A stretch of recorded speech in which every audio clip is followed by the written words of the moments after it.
tous et bienvenue sur l'ActiveCast, le podcast de l'AGFIP réalisé dans le cadre de l'ActiveBox pour sensibiliser au handicap. Dans ce podcast, nous recevons des experts et des personnes en situation de handicap pour sensibiliser et informer sur la réalité des handicaps. Ce mois-ci, nous parlons des maladies chroniques évolutives avec Séverine Lesueur, chargée de mission à l'Anactaract. Bonjour Séverine. Bonjour. Pour commencer Séverine, pouvez-vous nous dire qu'est-ce que l'Anactaract ? Oui, donc piloté par l'ANACT, Agence nationale pour l'amélioration des conditions de travail, le réseau Anactaract exerce une mission de service public. L'ARACT Normandie est une association de droit privé administrée de manière paritaire et financée par l'État, la région, l'ANACT et des ressources propres. L'ARACT Normandie aide les entreprises à mener des projets d'amélioration de conditions de travail, souvent dans des modes d'action collectifs. Et vous travaillez étroitement avec l'AGFIP ? Oui, complètement. L'AGFIP et l'ARACT sont fortement impliqués sur le territoire normand pour promouvoir l'amélioration des conditions de travail des personnes en situation de handicap et leur employabilité. Et donc, ensemble, conjointement, elles engagent des actions au service des entreprises normandes. Donc, de par votre expertise, justement, est-ce que vous pouvez nous dire concrètement ce que sont les maladies chroniques évolutives ? Alors, les maladies chroniques évolutives, tout d'abord, ce sont des maladies de longue durée, évolutives, avec un retentissement sur la vie quotidienne et la vie professionnelle. Effectivement, elles durent et elles évoluent sur plusieurs mois. Durant ces périodes, il y a une alternance entre des poussées et des rémissions. Les pathologies nécessitent donc une prise en charge sur plusieurs années. Alors quand on dit maladie chronique évolutive, qu'est-ce qu'on entend par là ? Eh bien, je vous cite quelques exemples. Ça peut être des maladies cardiovasculaires, ça peut être une sclérose en plaques, ça peut être le cancer, ça peut être l'apnée du sommeil, ça peut être des maladies psychiques. Elles sont nombreuses puisqu'on en répertorie une trentaine. Et il me semble que la liste évolue sans cesse, en fait. Complètement, complètement. Au regard, effectivement, de l'évolution de la vie sociétale, elle continue d'évoluer complètement. Pensez-vous justement que les MCE, comme on les appelle, donc les maladies chroniques évolutives, soient mieux comprises aujourd'hui ? Alors, mieux comprises, je ne sais pas. Mieux appréhendées, certainement. Pourquoi ? Parce que le contexte Covid que nous avons vécu et traversé a été un puissant accélérateur vraiment de la thématique MCE. En effet, dans le contexte pré-Covid, la thématique MCE était certes une question de santé au travail, mais une question invisible dans l'entreprise. Effectivement, la personne atteinte de MCE gérer seule sa maladie, la cacher par peur vraiment de stigmatisation. Donc on s'est rendu compte que cette période traversée a permis la visibilité effectivement de la maladie. Oui, parce que c'est important de préciser que même si l'entreprise se préoccupe de plus en plus des situations de santé de ses salariés, c'est quelque chose qui reste confidentiel, personnel, donc même si on en parle à son employeur, ça doit rester justement dans un état de confiance et rester entre guillemets entre les personnes qui en ont parlé. Exactement. Sachant que nous, ce qu'on a pu voir, c'est que au travers de nos actions, les maladies chroniques évolutives amènent vraiment les employeurs à ouvrir un espace de dialogue autour des sujets de l'organisation du travail, du management, des relations de travail. Donc, on se dit que nous, vraiment, ces thématiques doivent devenir des sources d'amélioration des conditions de travail pour tous, et permettre de passer d'une démarche individuelle à une démarche de prévention primaire. C'est vraiment notre cœur de bataille, la prévention primaire. D'accord. Et justement, pourquoi concrètement les entreprises et les employeurs doivent s'intéresser à ces questions de maladies chroniques ? Parce que malheureusement, elles sont en constante augmentation. Plusieurs facteurs l'expliquent. L'allongement de la vie professionnelle, la détection précoce, les progrès thérapeutiques, mais également des comportements individuels addictifs et l'impact de l'environnement. On estime en 2025 que 25% de la population active sera touchée par en fait une maladie chronique. Aujourd'hui, on est à 15%. Donc, vous voyez, ça va malheureusement continuer d'augmenter. Tout à fait. Et de part aussi peut-être par le nombre de personnes qui vont aussi en parler. Puisque là, effectivement, on est à 15% aujourd'hui, mais peut-être qu'on est à plus. Tout à simplement fait. Parce que des personnes n'osent pas en parler aujourd'hui. Exactement. Alors justement, sur la question d'en parler ou de pas en parler, alors déjà dans son entourage, ça peut être un sujet un petit peu peut-être compliqué, mais est-ce que finalement je dois en parler à mon employeur ? Alors déjà, c'est la liberté de chacun. Néanmoins, on l'a vu en fait dans ce contexte, la parole doit se libérer. Néanmoins, libérer la parole, ça ne se décrète pas. Nous proposons vraiment de poser un cadre sécurisant pour les personnes atteintes de maladies, mais également en fait pour les personnes ressources qui peuvent détecter des solutions.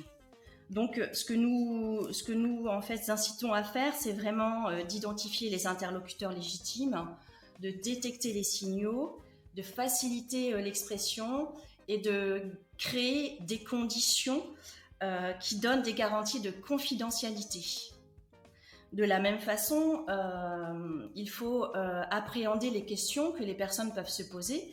Effectivement, en parler, oui, mais finalement, l'employeur et les acteurs internes doivent avoir des réponses argumentées à des questions qui peuvent être à qui je m'adresse, mais comment ma parole elle va être accueillie, quelle solution va être vraiment mise en œuvre, comment concrètement ça va se matérialiser, comment le collectif de travail va pouvoir aussi accueillir ces solutions. Donc, il est important, voyez, d'anticiper et de proposer vraiment un cadre qui puisse contenir la parole pour que la personne soit rassurée dans son état d'expression. Tout à fait.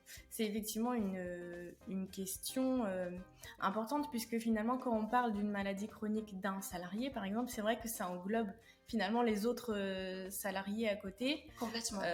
Qui peut-être sont pas au courant de cette situation de santé particulière et qui se disent mais pourquoi lui finalement il part tous les jours à 15h par exemple. Exactement. Sachant que, nous l'avons dit tout à l'heure, les maladies chroniques évolutives sont nombreuses, mais nous avons repéré des retentissements communs sur le travail, à savoir que les retentissements les plus importants sont une fatigabilité, une déconcentration et parfois en fait un état aussi psychologique qui peut alterner entre des moments de bien-être et des moments effectivement un peu plus douloureux à traverser.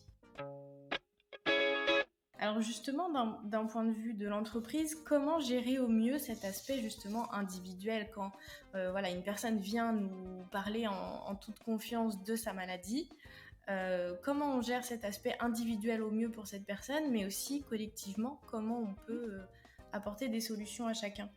Alors sur le plan individuel, la première des choses, c'est vraiment être à l'écoute des besoins de la personne. La personne est vraiment la principale concernée de par ce qu'elle vit. Donc il faut être à son écoute et ne pas plaquer des solutions comme le temps partiel, comme une réduction de temps de travail, si ce n'est pas sa volonté. Donc une écoute attentive aux besoins de la personne. Il est aussi possible, en fait, suite à un arrêt à la reprise de travail, de mener une étude des possibilités de reclassement. La personne peut aussi faire une demande de reconnaissance de travailleurs handicapés. Et puis, bien sûr, on l'a vu, mais le télétravail est une solution vraiment qui peut correspondre, en fait, à ces états fluctuants de la personne. Donc, j'ai envie de dire, il faut vraiment une souplesse organisationnelle pour cette personne. Pour mieux comprendre les MCE en entreprise, concrètement, comment fonctionne l'ANACT-ARACT ? Est-ce que vous avez une situation concrète à nous présenter ? Alors, nous avons effectivement une expérimentation dans le cadre de la convention AGFIP-ARACT. Nous avons proposé une action collective pour les entreprises afin qu'elles puissent avoir une meilleure connaissance et une prise en compte des effets invisibles de la pathologie sur le travail, l'organisation et les modes de management. Donc nous avons en fait accompagné 4 structures dans le cadre d'accompagnement individuel et collectif. Et ces temps en fait ont été fort pertinents et intéressants parce que les structures ont identifié certains leviers. Alors, je peux vous citer quelques exemples. Elles ont pris conscience qu'il était possible de pouvoir agir sur l'organisation avec de la souplesse, comme le télétravail, du travail à temps réduit, etc. De la même façon, nous avons proposé une rencontre avec des acteurs externes de l'entreprise, plus précisément une rencontre avec Cap Emploi et Pôle Emploi. Et cela a vraiment permis une meilleure compréhension des missions et des actions engagées autour de l'insertion professionnelle des personnes en situation de handicap. De la même façon, nous avons en fait pu permettre l'identification des situations problèmes par le biais d'un outil que nous utilisons qui s'appelle le Safari Photo. Cela permet de construire ensemble des ressources individuelles, collectives, organisationnelles, en groupe de travail. Et enfin, en complémentarité à ces leviers, cela a permis aussi pour certaines structures d'identifier un plan d'action de prévention. Donc, on voit bien qu'il y a des possibilités d'agir, que ce soit sur l'organisation, que ce soit sur le maillage des rencontres acteurs internes, acteurs externes, et enfin d'aller au cœur du travail réel par le biais, par exemple, de l'identification de situations problèmes. Je peux vous prendre l'exemple en fait d'une observation de situation de travail qui a été menée par UNARACT et donc au regard de ces observations de travail effectuées, on s'est rendu compte qu'une personne atteinte de maladie chronique avait des problèmes articulaires et en observant effectivement son comportement au travail, on s'est rendu compte qu'elle avait des difficultés à endosser effectivement du coup son uniforme pour aller travailler, et elle perdait du temps et elle arrivait sans arrêt en fait avec quelques minutes de retard.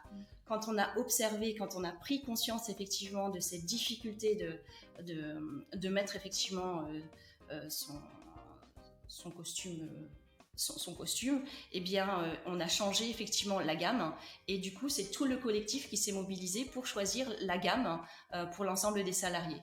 Donc, voilà, il y a des petites solutions simples à trouver, mais efficaces. Et parfois, on se rend compte aussi qu'un aménagement mis en place pour une personne va aussi faciliter le quotidien d'autres salariés. Complètement, tout à fait, tout à fait. Il y a un effet transverse à tout cela, complètement. Vis-à-vis de cela, en fait, donc, vous me posiez la question comment gérer effectivement individuellement. Je peux vous dire aussi collectivement qu'il est nécessaire de passer d'une gestion au cas par cas à une démarche globale et positive. Cela nécessite vraiment de porter attention à l'intérieur du travail et non pas sur des choses périphériques. C'est-à-dire, on va s'intéresser aux modalités d'organisation, de management. Nous allons aussi questionner les problématiques qui concernent l'ensemble des salariés, comme le contenu du travail, comme les relations de travail, comme les modes de management, la santé au travail, la reconnaissance, le parcours. Vraiment, on est sur des sujets transverses qui touchent l'ensemble des salariés. De la même façon, le maintien est fondé sur l'idée que les besoins des personnes atteintes de MCE peuvent servir vraiment de levier pour des innovations dans le travail, dans son organisation et dans les modes de management. C'est ce qu'on disait, ça peut être utile à tout le monde. Exactement, exactement. Donc, seul le travail aussi peut nous donner des indicateurs de comment trouver des solutions pour le bien-être, effectivement. Tout à fait. Bah, merci beaucoup Séverine.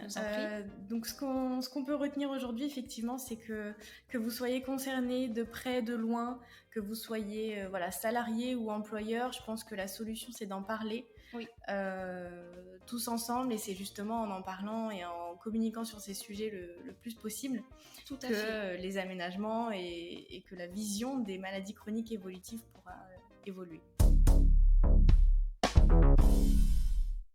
Merci à tous de nous avoir suivis pour ce premier numéro de podcast de l'ActiveCast sur les thèmes des maladies chroniques évolutives. N'hésitez pas à partager cette écoute autour de vous et sur les réseaux sociaux. On se retrouve le mois prochain pour un prochain numéro sur le thème du handicap et de la culture.